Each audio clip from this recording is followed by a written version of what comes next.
Assalamu alaikum урматтуу Бесен YouTube каналдын көрүүчү мекендештер, агалар, инелер, акыреттик достор. Урматтуу туугандар, биздин коомчулукта ата бабабыз койгон аттардын коомчулукта болгон орду жөнүндө сүйлөшмөкчүбүз. Ал аттардын кандай мааниси бар, дагы кандай маңызы бар. Жана алардын маанисинен кандай пайдалуу бизге жакшы кеңештер келип чыгат дагы, алардын аттарынын маанисинен кандайдыр бизге зыяны келип чыга турган аттар дагы бар экен. Ал жөнүндө биздин мугалимибиз, устазыбыз, жараткан Кудай өз рахматына алган болсун, Шейх Чубак устазыбыз кенен түшүндүрүп берет. Урматтуу туугандар, азыр мен устаздын видеосун койгонго чейин ушул жерде бир аз токтолуп кетейин. Бүгүнкү күндө Манас деп кыйкырып аткандар, чындыгында биз Манастын урпагыбыз.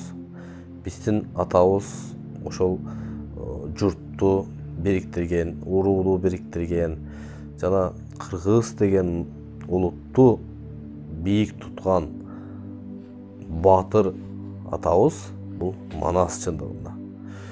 Бирок ушул бүгүнкү күндө теңирчилер, ордочулар Кудайдын ордуна Манасты коюп, пайгамбардын ордуна Манасты коюп, өздөрүнчө дөөрөп,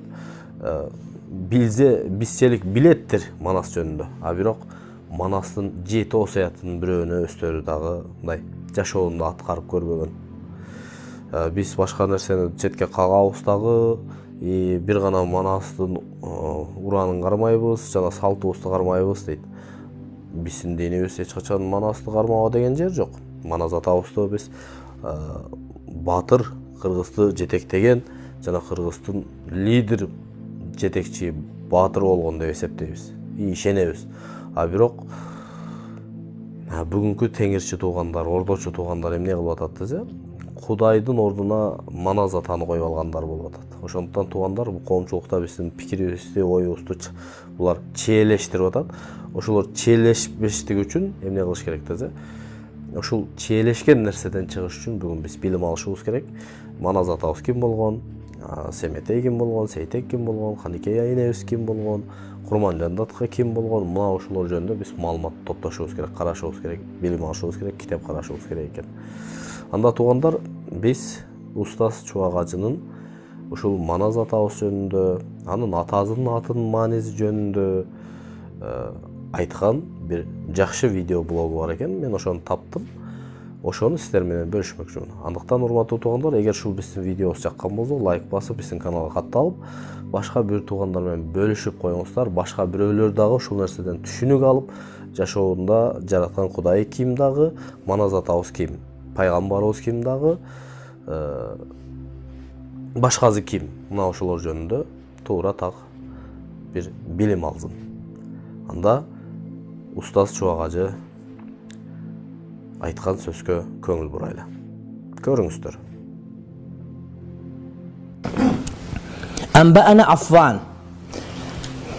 Муну аттар Абдурахман Аффан деген аттар келип атат да, кече интернетте жүрөт бирөө. Манастын ичинде 360тан ашуу каарман бар экен. Ошол аттарды эле койбойсуңарбы? Абдурахман палантүкүн деп койбой дейт. Дегенде эле китептин башында мен Манасты азыр саякпайда окуп атам, докторский жазам деп. Жакып алейхиссаламдын атынан Якубтан атылган Жакып деген. Эми Якуб, Жакып болгонго чейин адамдарга сиңип, ошентип өзгөрүп келди деген сөз да. Мисалы үчүн орус тилдеги азырынча кыргыз Иван деген ат жок да, кирип кетти элек да, мисалы үчүн көрдүң, анткени 70-80-100 жыл болду. Якуб деген ат арабча ат. Ошол мусулманчылыкка кирип, адамдарга сиңип, кулакка көнүп, Якубтан Жакып пайда болуп, анан Жакып деп ат коюлганга чейин демек канча доор өткөн деген сөз. Деп өзүмчө, анткени Манас мусулманчылык кабыл алган дей берет, жок, Манастын атасы Жакып, Жакыптын бубасы Меккеге барып окуган деген ошол саякпайдын вариантына келет экен. Аллаху акбар. Жакып, Манас атабыздын атасы Жакып, Жакыптын чоң атасынын атасы ошол Меккеге барып окуп, ижазат алгандыгы бар экен. Аллаху акбар. Олиязада болгон. Кудайдын досу болгон. Олия деген сөз эми биздикилер жанагы суда шешетип жүрөт, андай эмес. Олия деген сөз бул эмне ыйман келтирип, амал кылган адам олия, Кудайдын досу. Курбанчылык кылган. Ошондой болгон экен. Анан небереси кыбырасын Жакып деп ат коет, Якуб пайгамбардын атынан. Жакып деп ат коюп атат да. Манас өзү Куранда ла Манаса деп келет, мисалы үчүн. таң кала бересиз. Ошо Манастагыны койсоң ушул экөө бир эле нерсе чыгат, эмки бир нерсе чыга берет эмки эле. Курандан койгон экен да Манасты. Манасты Курандан койгон. Адамдар бардыгы барга жанагы ла Манас деген мафар деген сөз. Адамдар корголой турган жер деген сөз. Ла мафар деген. Манас деген сөз адамдар качып таппай калганда корголоп келе турган жер деген сөз. Шундай үмүт кылышкан Манас жанагы чачылганды улаган, үзүлгөндү топтогон, чогулткан, Курама жанап журт кылдым деп, Кураманы топтоп журт кылып, ошону Манастатка туура келген. Курама. Курама. Кулал таптап куш кылдым, Курама таптап журт кылдым деген Манастын аты ошого туура келет. Анткени бардап келип корголоп, чачылып кеткен топтого Манас атабыз. Ошол ат койгондо коюлган ат насибе ушундай ошол өзүнүн өңүтүнө чыгып атат да. Чындап бардыгын чогултуп атат, чачылгандын бардыгын. Чачылганды улаг, үзүлгөндү улаган, чачылган топтогон деп Манаста келет. Бул боюнча иншалла деп жазылат.